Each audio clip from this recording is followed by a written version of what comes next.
অবশেষে কি WP constable 2024 সালের রিক্রুটমেন্ট প্রসেস আইনি প্যাচে পড়ে গেল? রিক্রুটমেন্ট প্রসেস কি স্তম্ভিত হয়ে যাবে? রেজাল্ট কি প্রকাশে দেরি হবে? ভোটের আগে কি জয়েনিং হবে না? যে স্বপ্ন নিয়ে তোমরা আশার বীজ বুনছিলে, গায়ে খাঁকি উর্দি তুলে নিজের বেকারত্বের তকমাটাকে ঘুচিয়ে সমাজে নিজেকে প্রতিষ্ঠিত করবে, সেটা কি আরও বিলম্বিত হয়ে যাবে?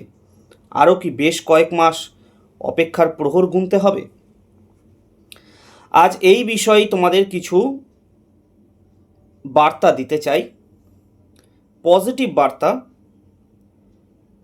সেটাই তোমরা পাবে। দেখো, বর্তমানে তোমাদের 2025 সালে এই ডব্লিউপি কনস্টেবলে দুটো কেস কিন্তু হাইকোর্টে কিন্তু দাখিল হয়ে গেছে। দুটো কেসেরই জাজমেন্ট কিন্তু মহামান্য কলকাতা হাইকোর্টের বিচারপতিরা কিন্তু দিয়েছে। প্রথম যে কেসটা হয়েছিল, কিছু পরীক্ষার্থী কেসটি করেছিল যে তোমাদের যখন রিটেন টেস্টের রেজাল্ট যখন প্রকাশিত হয়, যখন পিএমটি পিইটির জন্য 60,170 জন ক্যান্ডিডেটকে যখন মাঠে ডাকা হয় তাদের পিএমটি পিইটি পরীক্ষার জন্য, তখন নাম্বার শো করা হয়নি এবং কোন ক্যাটাগরিতে কতজন পাস করেছিল সেটা দেখানো হয়নি, জাস্ট কাট অফ মার্কসটা দেখানো হয়েছিল। সেইটা নিয়ে বেশ কিছু পরীক্ষার্থী তারা আদালতে দ্বারস্থ হয়। আদালতে তখন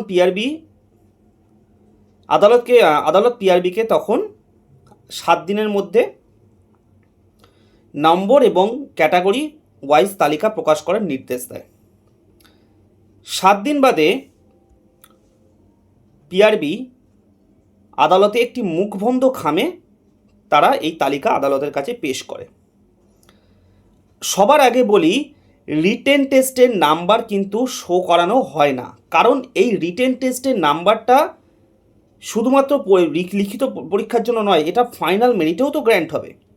যদি 85 মার্কসের মধ্যে কে কত পেয়েছে সিলেক্টেড ক্যান্ডিডেটরা তারা জেনে যায়, তাহলে তো ইন্টারভিউর যে 15 নম্বরে কোনো ভ্যালু থাকছে না, তারা তো বুঝেই যাচ্ছে। এই কারণে কিন্তু গত কোনো রিক্রুটমেন্টেই কিন্তু রিটেন টেস্টের নাম্বার কিন্তু শো করায়নি পিআরবি, এটা বুঝতে হবে। যারা পাস করতে পারেনি তারা কিন্তু নাম্বার দেখতে পেয়েছে, তারা ওয়েবসাইটে তাদের নিজেদের নাম্বার দেখতে পেয়েছে। যারা পাস করতে পারেনি তাদেরই কিছু ক্যান্ডিডেট গিয়ে এখন হাইকোর্টে গিয়ে কেস করেছে। তোমরা বাবা, তোমাদের তো নাম্বার দেখতে পেয়েছো। এর আগেও কোনো পরীক্ষাতে নাম্বার কিন্তু শো করেনি, কারণ নাম্বার শো করে দিয়ে তাহলে ফাইনাল মেরিটের আর কোনো বিশেষত্ব থাকছে না। যদি 85 মার্কসের মধ্যে কত পেয়েছে জানিয়ে দেওয়া হয়।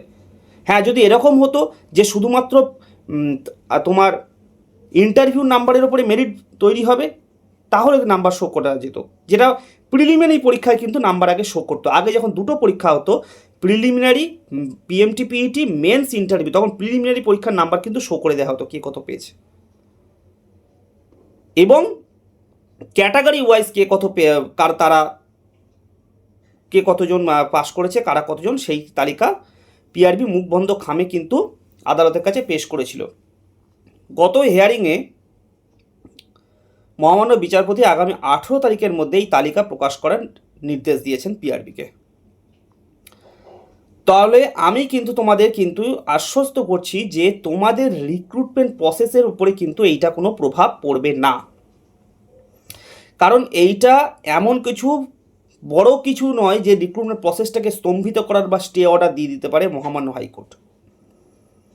এর আগেও অনেক পরীক্ষা হয়েছে, তোমাদের রিটেন টেস্টের নাম্বার শো করা হবে, ফাইনাল মেরিটে তো তোমরা দেখতেই পাবে তোমরা 85 মার্কসের মধ্যে কত পেয়েছো। এইটা নিয়ে বেশ কিছু ক্যান্ডিডেট হাইকোর্টে গিয়ে এখন কেস করেছে। পিআরবিও তাদের যুক্তি রাখছে, দেখাই যাক কী হয়। তবে আমি বলছি, এইটা নিয়ে রিক্রুটমেন্ট প্রসেস কিন্তু ডিলে হবে না, তোমরা নিশ্চিন্তে থাকো। রেজাল্ট খুব শিগগিরই প্রকাশিত হবে, ভোটের আগেই তোমাদের জয়েনিং হবে, এইটা কিন্তু এখনো পর্যন্ত স্থির হয়ে আছে। সেকেন্ড আরেকটা কেস যেটা গত পরশুদিন দেখা গেছে, সেটা হচ্ছে বেশ কিছু পরীক্ষার্থীকে তাদের পিএমটি পিইটিতে হাইটের কারণে বাদ দেওয়া হয়েছিল মাঠে। তারা বেশ কিছু ক্যান্ডিডেটকে কেস করেছে, তাদের থেকে বেশ কিছু জনকে নতুন করে পিএমটি পিইটি করার জন্য হাইকোর্ট থেকে নির্দেশ দিয়েছে মহামান্য হাইকোর্ট, নির্দেশ দিয়েছেন পিআরবিকে। অনেকে ভাবছে তাদের পরীক্ষা করার জন্য নাকি তাদের ইন্টারভিউর জন্য রেজাল্ট প্রকাশে দেরি হবে। এটাও হবে না, কারণ এর আগে এমন অনেক রিক্রুটমেন্ট পিআরপি করেছে যেখানে জয়েনিং হয়ে যাওয়ার পরও নতুন করে কিছু ক্যান্ডিডেটের সিলেকশন মেরিট লিস্ট প্রকাশ করেছে, তাদেরকে পরের ব্যাচে আবার জয়েন করিয়েছে। এরকম কিছু যাদের পার্ট ভিয়ারের কারণে জয়েনিং আটকে যায়, যারা জয়েনিং লেটে করে, বা যাদের এরকম পরে আবার কিছু লিস্ট বেরোয় 10 জন 12 জনে বা 7 জন 8 জনে, তাদের কিছু ক্যান্ডিডেট নিয়ে আবার ছোটোখাটো একটা ব্যাচ করে পিআরবি কিন্তু রিক্রুটমেন্ট করে। তাই এই যে দুটো কেস হয়েছে, এই দুটো কেসের কারণে তোমরা যারা ভেঙে পড়ছো বা হতাশাগ্রস্ত হচ্ছ বা চিন্তায় পড়ে যাচ্ছ যে রিক্রুটমেন্ট প্রসেসটা নাকি ডিলে হয়ে যেতে পারে, কোনো চিন্তার কারণ নেই। রিক্রুটমেন্ট প্রসেসে এই কেসের কোনো প্রভাব পড়বে না। জাস্ট ওয়েট অ্যান্ড ওয়াচ, অপেক্ষা করো এবং দেখতে থাকো। সকলকে অনেক অনেক শুভেচ্ছা জানাচ্ছি যারা ইন্টারভিউ দিয়ে এসেছো। আমি তোমাদের ভেরিফিকেশনের জন্য কি কি তোমাদের কাগজপত্র দরকার সেইটার ডিটেলস ভিডিও করে বলে দিয়েছি। তোমরা সেই সমস্ত কাগজগুলো কিন্তু জোগাড় করা শুরু করে দাও, একদম লেট করো না, কারণ ভেরিফিকেশনের জন্য কিন্তু খুব বেশি সময় কিন্তু দেবে না। তোমরা যদি কাগজ ভেরিফিকেশনের মধ্যে সঠিক টাইমের মধ্যে জোগাড় করতে না পারো, তোমাদের কিন্তু জয়েনিং লেট হয়ে যাবে। যারা জোগাড় করতে পারবে তারা জয়েনিং করে নেবে, যে কিছুজন জোগাড় করতে পারবে না তাদের জয়েনিং লেট হবে। তাদের বেশ কয়েক মাস পরে আবার যখন নতুন ব্যাচ একটা লঞ্চ হবে, তাদেরকে সেই সমস্ত ক্যান্ডিডেটদের একটা ব্যাচ লঞ্চ করে তাদের জয়েনিং করানো হবে।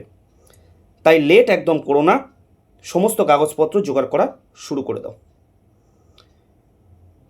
আগামী দিনে যারা পুলিশ কর্মচারীরা, নতুন নতুন ভাই বোনেরা যারা এই ডিপার্টমেন্টে আসতে চলেছ, তোমাদেরকে অনেক অনেক শুভেচ্ছা অভিনন্দন জানাই।